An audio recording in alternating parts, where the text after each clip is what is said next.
afternoon and welcome back to the Daughter Arise channel. Hope that you are all well. Apologies for last week. I was a bit sick last week, so I didn't put a video out, but I'm happy to say I'm much better today. So I just want to fill you in a little bit on what's been going on with Daughter Arise. So on September the 23rd, we are going to be doing an event called The Gift. And basically this is going to be a expressive event, and the gift basically is about using the power of voice. One of the things in the aftermath of any abuse and in sexual abuse is that the power of that person to find their voice in the aftermath is always one of the things that is robbed from them. Meaning that many find it very hard to be able to tell somebody what has happened to them, and they end up living with the secret. So when we do this event called The Gift, it is about celebrating the power of finding your voice.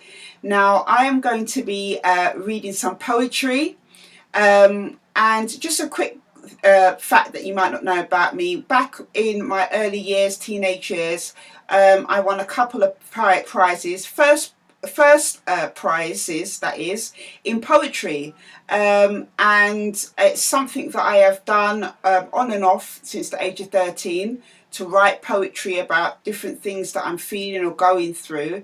And this event will be the first time and my only time of sharing my journey through poetry.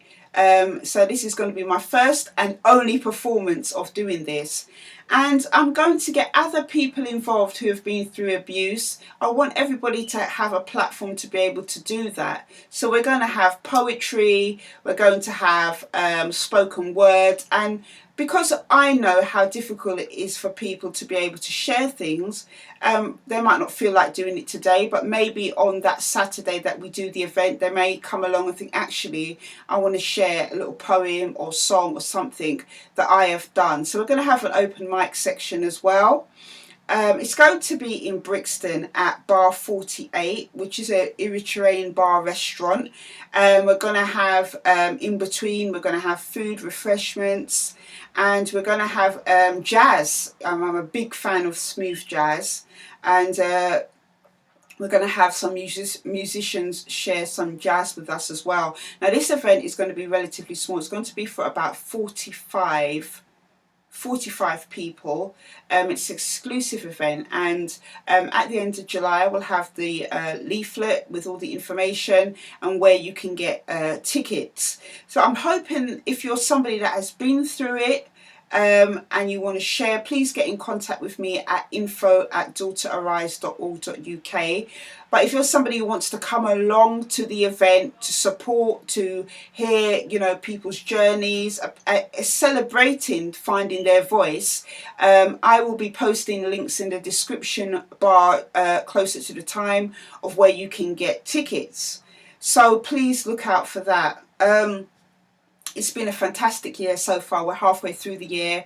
Daughter Arise turns 6 years old next week, and I will be doing a video on that, the highs and lows of the journey. And you know, I've grown so much since founding and setting up this organisation. I've met some fantastic, some wonderful people. I've been inspired by so many stories and different things I've heard along the way. And even in the times where I feel maybe things ain't going as fast as I like, you know, God is faithful. He's opened so many doors, you know, and I realise nothing is before its time. Where I am today and the things that I am doing today, I never could have done 2 years ago, 5 years ago. So I'm learning to enjoy the journey to the destination, and I'm learning so much.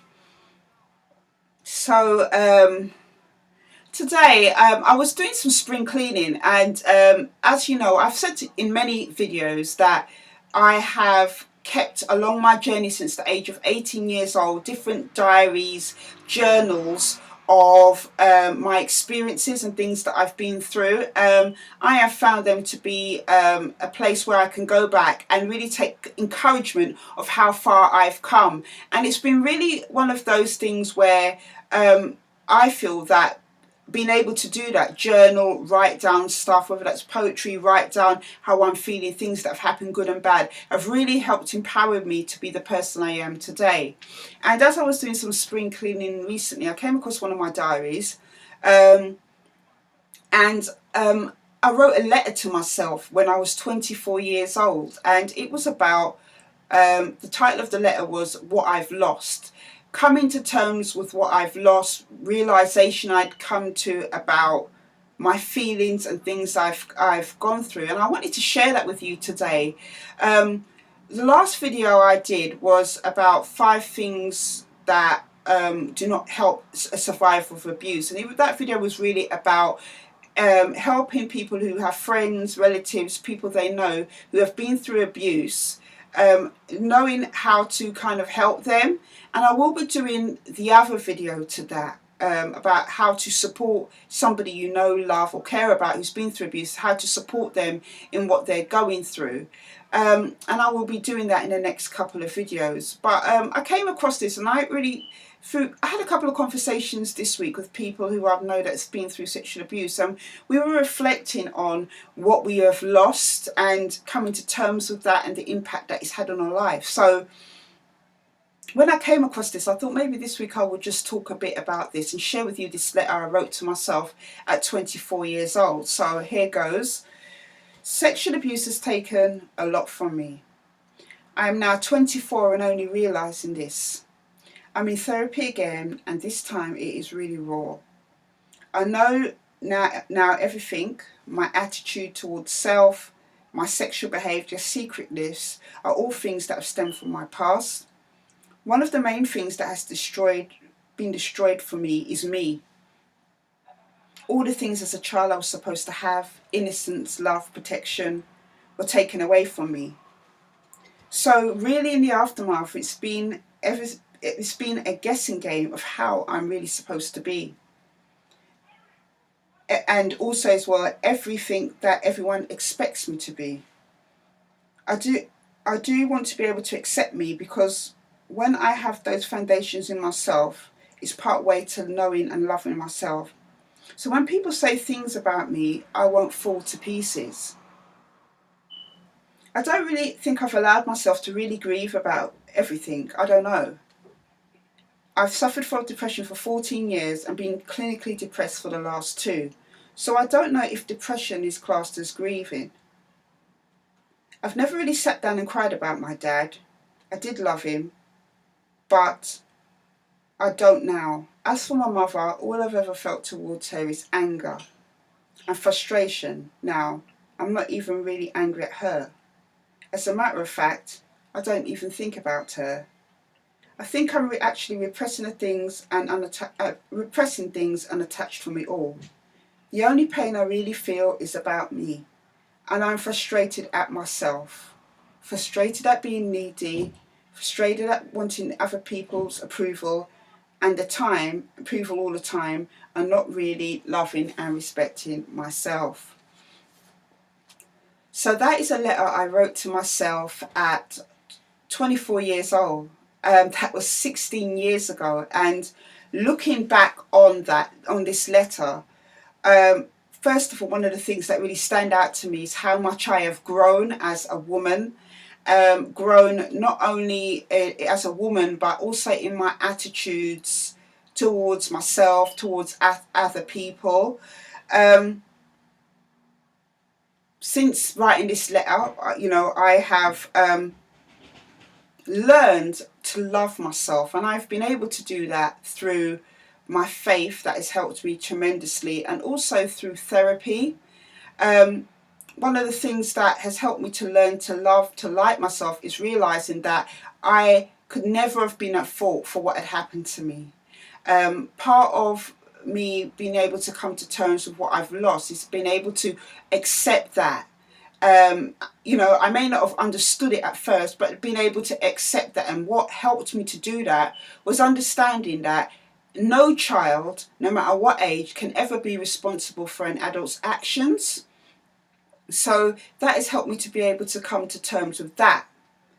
I felt for a long time destroyed because of what had happened to me. Not having that foundation in myself to even know how to love myself, to like myself. I've suffered with low self-esteem and confidence for many years, and um, I still have issues in that area to a degree, but not nowhere as bad as it used to be. I mean, one of the things that used to fuel my depression was my low self-esteem and lack of confidence in myself, feeling I was worthless and worthwhile. And I no longer feel like that about myself. I feel that I am worthwhile. I understand what had happened to me is not my fault. I had to take stock of a lot of things within my life. And that was one of the things I did have to do that with, was my attitude towards myself. Um, One of the things that has been always and will be always hard for me is the loss of my childhood. For me, that has been one of the toughest things I've ever had to face.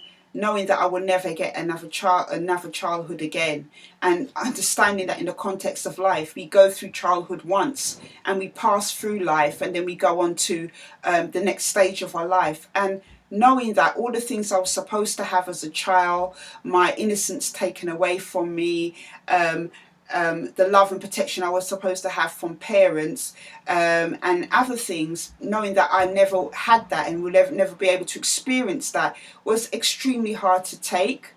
But when I look at it in the bigger context of things, and therapy helped me to be able to do that, to be able to understand that hurt people, and anybody can make babies because we have the organs to do that. But if you have people who are damaged, who become parents, they will never be able to give you the things that you were supposed to have.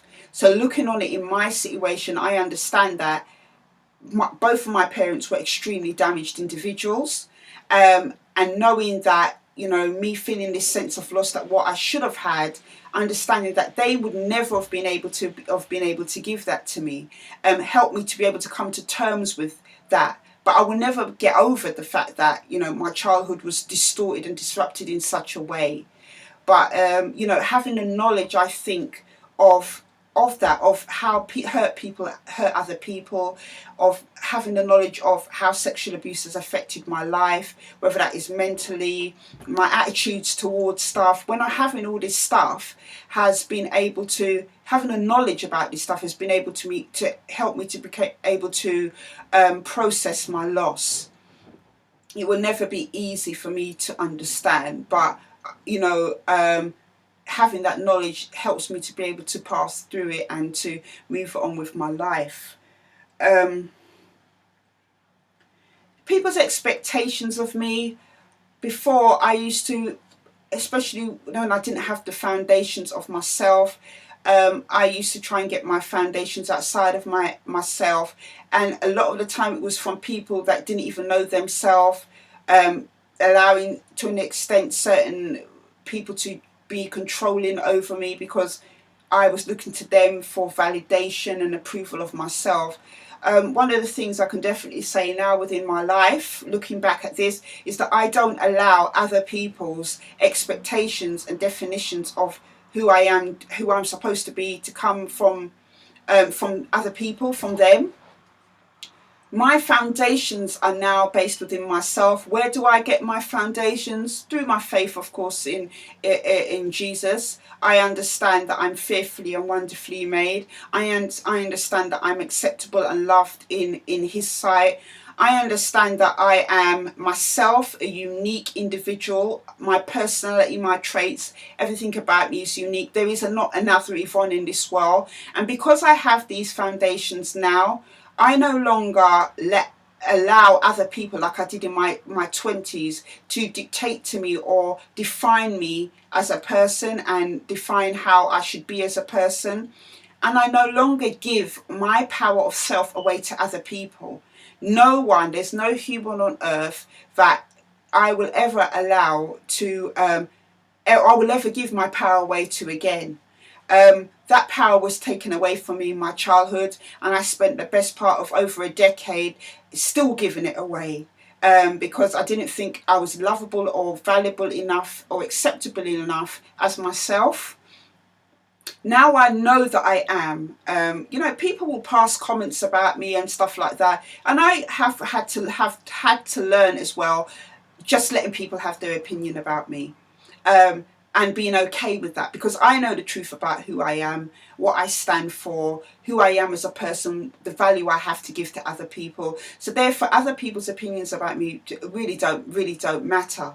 I've learned that my power, the power that I have, is unique to myself, and what's the one of the things that I will never give away again. So I've learned to accept myself. I like myself. I'm still on the process to loving myself, and I do love myself, don't get me wrong, but really understanding what it means to love myself, meaning accepting my faults, accepting my insecurities, being happy and settled within who I am, and knowing that God accepts me who I am. This is all part of me loving myself. So I'm still on that journey, you know. I had a lot of years of damage done to me, and it's about undoing that damage, getting that knowledge to be able to release myself from it and moving forward in that. And I don't, you know, I don't no longer care about what other people, however people think I should be, or however people or other people's expectations of what they expect me to be. The best thing I always think is that people need to work on themselves, and you know, be more concerned about working on yourself. I'm more concerned with working on myself. I don't expect other people to be anything. I just expect me to just be able to embrace me and move forward. Criticism is something that I've always found hard. I'm not going to lie, but that again has fallen into being able to learn to love and accept myself. Now, people can have an opinion about me, opinion about how I do things, and you know, that's fine. If they want that, that's their right. But it doesn't mean I have to take it aboard and let it defeat or crush me. I know what goes on in me secretly. God knows what's going on in my life secretly and internally, and that is good enough for me. People will always have their opinions. They will always have you know, want to have their say about what I should be doing with my life. But because I no longer allow any of that stuff to dictate anything to me, I no longer fall to pieces anyway. Because I realise that I'm powerful to myself, and I'm valuable to myself. So those issues don't really affect me as such. Dealing with criticism is always hard for everybody, but so I've learned how to deal with what is positive criticism. What could I get out of this? Is there something I could be doing better? Evaluating that and moving forward. But when people's criticism of me is just because they want to they want to have a hateful attitude or be a hater, and you can always tell with those type of people, what they have to say to you is not criticism that's going to help you to improve, but it's more personal criticism about you, you know, that has nothing to do with helping you to go on to a better level. So I know I don't take any of that type of criticism. I'll say, yeah, well, that's their opinion, but you know, that is not embracing and helpful to my life. So I've learned to kind of pick from that what I may, and then move on. Okay, so grieving, I think that I have grieved about what's happened to me. I've been on this journey for 33 years, from the very first time I was ever sexually abused at 9 years old to now I'm now 40 years old. So I've been on this journey for 33 years, and I've had to grieve about a lot of things. I grieved about the loss of my childhood. I've had to grieve about the loss of my mum. I've had to grieve about my rejection from her, grieve about the fact that I would never have a father to love me in the way I was supposed to be loved and cherished. I've had to grieve about the relationships I've lost with my siblings. I've had to grieve about relationships that have had to lose because of other determining factors. I've had to grieve about so many different things, and it is always a revelation along the way, because I think the whole journey of going through sexual abuse and in the aftermath of it, it's like dealing with layers of an onion. So there's things that I suppressed a long time ago that are coming to the surface now, and some of those things have involved being able to grieve about it and move on. Other things, you know, has been about, you know, things I've had to deal with within myself, and improve and get help to improve within myself. But I've had to, at different stages along my journey, I have had to grieve about so many different things, and there is nothing wrong with grieving. If you're somebody that has been through abuse, the first thing I have to say to you is that you have to come to, first of all, acknowledge to yourself what has happened to you, because denial will not help you in the long run. Suppressing what has happened to you is not going to help you in the long run. You may think that you can run from it, but you know within yourself the areas where your experience of abuse is affecting your life. You have to be able to get to a place where you acknowledge what's happened to you, and then you have to face your loss. And it's not easy. As I shared in this letter, that it is raw. It is really a raw place.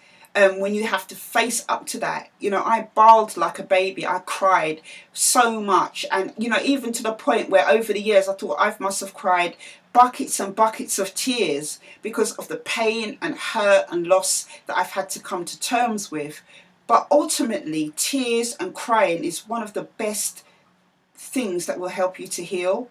But you have to acknowledge and come to terms with your loss. And coming to terms with your loss doesn't happen overnight. It's a process, and for everybody it's a different time period. I can't tell you how long it will take to come to terms with your loss. The most important thing I can tell you is that you have to start to acknowledge it in some way. For me, looking back and being able to look on this, because I've wrote this, has really helped me to see how far that I have come. And when you write things down, I think it helps you to get your thoughts together, to reflect on it. So I would encourage you to do that, to come to terms with your loss. Write it down, have a think about it, maybe go to a coffee shop or to the park or somewhere where you feel this is your place, and spend that time thinking about it. And writing it down. Whatever comes to your mind, write it down. For me, I wrote it in this letter form to myself.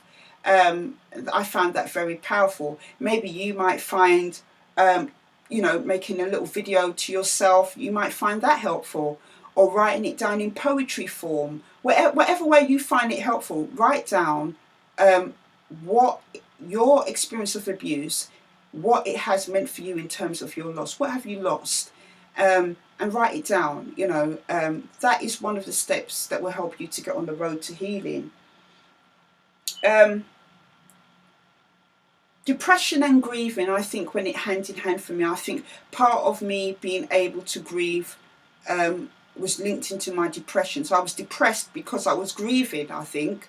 I had so much that I was depressed about. I didn't feel hopeful. I felt lost. I suffered up to this point at 24. I had already had depression for 14 years. And that's a long time. And I had depression for over 20 years. And yeah, it was very, very tough. And having that depression was like having this black cloud over me all the time. I suppressed a lot of feelings. I didn't talk about a lot. But once I found that I could express myself through writing letters, through going counselling, through therapy, talking to people, it really started to help alleviate depression. And, when my depression was really bad, for 3 years I was on medication. And that depression really took a hold of my life. Grieving for me meant to say goodbye to a lot of things. Goodbye to my childhood, goodbye to my parents. I don't have a relationship with them anymore, and I had to come to terms with that. And I had to learn to count my loss and grieve about it and move on. And it's okay to grieve.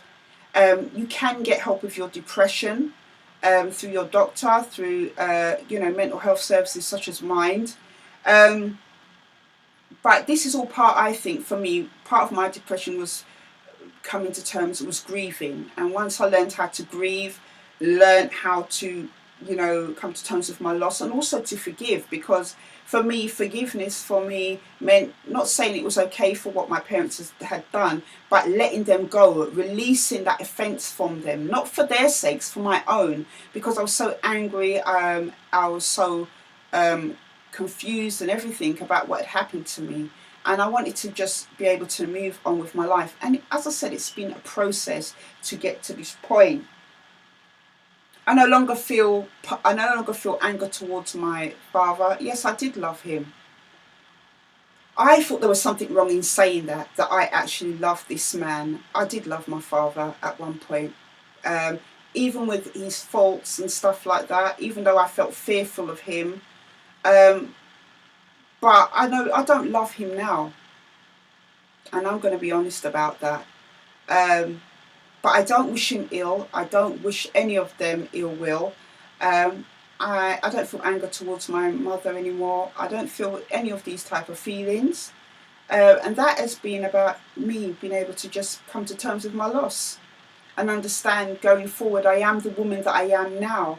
Before, I used to think, what would I have been if I hadn't have gone through abuse? Would I have been a more well-rounded girl, become a more well-rounded woman? Would I have gone to university? Would I have been a better parent? All these things I can only look back in hindsight, but because of the family makeup and I was born into the family I was born, those things were never going to be in the equation. So I'd rather use my experiences and look on my experiences now in a different way. They've helped to form me into the woman I am now. I will never know whether, me going through the things that I've went through as a child, would I have been a different woman? I don't know. I can only deal with the woman I've become now. So I don't no longer hold anything against my parents or anything like that. I don't feel frustrated at myself. I'm a person like this. I am quite driven. I am passionate, and I am determined in everything I want to do. Anybody that really knows me will tell you the same thing. It is what has helped me to get to where I am now, and all the things that I've been doing as a volunteer for Daughter Rise for the last 6 years. Have a high standard for everything I do, and I like to do things with excellence in mind. Now, one of the things that does hinder me at times is that I have this thing where I push myself too much, and I'm not patient with where I need to get to. So I want to get to the top of the mountain like yesterday, but I have had to learn that it's a process to get to where I need to go to. As I said, get into enjoying the journey in order to the destination. This is something I'm learning now. So that is what I will continue to always aspire to do and continue to do. Because of that, I no longer am so frustrated with myself if things don't go right or if things don't go to plan. I'm just learning to be more patient with myself. In this context, when I was going through this, when I wrote this letter, when I said I'm frustrated at myself, I wanted it to be better like yesterday. I didn't want to have to go through, I didn't understand there was a process I needed to go through in order to get better, in order to heal. But now that I'm older, I've learned to embrace that journey. I know that I'm not going to be perfect. I know I'm not a perfect woman. I know I have my faults and insecurities. But the thing is, I'm no longer hate myself about those things. I am no longer frustrated at myself about those things. I've just learned to embrace those things in order to move on with my life and understand it's part and parcel of who I am, and it's part and parcel of my journey. I'm not needy. I was extremely needy of people's approval, attention, validation. I can happily say to you today, I'm no longer a needy person. Obviously, I need love. I need affection, and I get that from my husband. I get that from my relationship that I have with God. But the kind of neediness and approval that I was seeking before, it nearly destroyed me. It really nearly destroyed me, because never give up. My advice to you is never give away your power to anybody. Just because you've been through abuse, no matter what abuse it is, doesn't mean you are less valuable than anybody else. This is something I feel I have to continue to say, because that was one of the things that helped me, that was fueling my neediness, because I thought that I was lesser than other people. And when I gave away that power because of that thinking, it really allowed a lot of destruction in my life. So I no longer need to seek other people's approval and stuff. So this has helped me because I've built those foundations in myself. I no longer have to be this needy type of person. And there's nothing wrong with being needy, but being needy in the right way, for the right things, not needy for other people to love you. And it is hard because when you've gone through abuse as a child and stuff, you really do want people's validation of you. You really do want people to love you and to, as I said, one of the things that has really helped me is getting that knowledge and insight as a survivor of abuse. Getting that knowledge and insight from books and through learning about other people's experiences to understand and know all the things to help me to move on with my life. I no longer feel needy. I no longer feel I need other people's approval. I do love and respect myself now. As I said to you, it's a continuous journey. And it's not something that happens overnight. But I think one of the main things is just coming to terms with your loss and really looking at that. If you need help with that, there are organisations such as Daughter Arise. If you need to maybe talk to somebody about it, you can contact us on www.daughterarise.org.uk. If you want to find out ways in order to look at that, coming to terms with loss. Also as well, we have a support group that we run every other month. And just to let you know, support group was meant to be on July the 12th. That's next week, Wednesday. But because of a mix-up with from the venue and double booking of the venue, we've had to push that back to Wednesday, August the 16th. So apologies about that. But every other month for this year, because I'm studying, we do the support group every other month. And we do look at issues such as coming to terms with loss. We have discussions on many different things. So if that's something you feel that maybe I want to get help from other people who've had similar experiences and get encouragement and stuff with this type of area of my life, please be sure to check out the events and meetings page to look at the date for the next support group. So that is it for this video. I just want to share this letter with you and reflect upon how far that I have come since writing this letter, coming to terms with loss. If you're haven't started that journey, I would encourage you to start to look at that, because there is no easy way to say this. If sexual abuse will always hinder your life if you, one, don't acknowledge it, and two, don't come to terms with your loss. There's no easy way of saying it. And I know from my own experience, those years of suppressing that, how it affected my life. And I think in yourself, you may know areas in your life where it's really, really still very hard for you. One of the ways in moving forward is moving past denial and just accepting it. And it's hard to accept, and it does involve grieving, and it does involve coming to terms with your loss. But once you move past it, it is liberating. It's one of the most empowering things that you can do.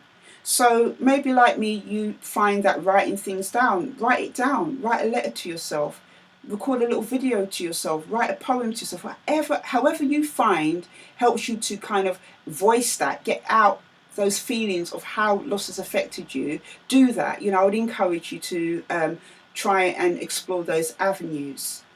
So that is it, as I said, for this video. Please feel free to check out my other videos.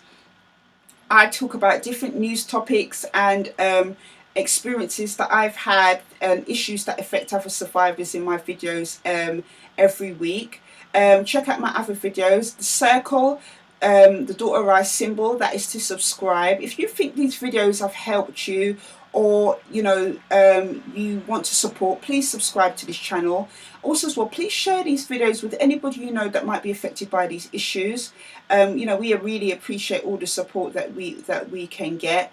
Also as well, feel free to check out the blog, the Hope in the Future blog, on the website, which is www.daughterarise.org.uk, and all the links for these I will put in the description bar. Now, also as well, I just want to quickly mention before we finish, I have nearly finished doing my empowerment workbook for survivors, and exercises such as this, you know, looking at loss, are going to be in that book. And nearer the time when it is near to be published, I'll be talking more about the book. And it's a fantastic resource that is going to be available to help people who have been through abuse, to kind of, those that may not even want to do therapy or anything like that, but want to do something for themselves, by themselves, kind of help them to get on that avenue to you know, be empowered. This book's going to be a fantastic resource, so I will be letting you know about that. So thank you once again for watching, and I will see you on the next video.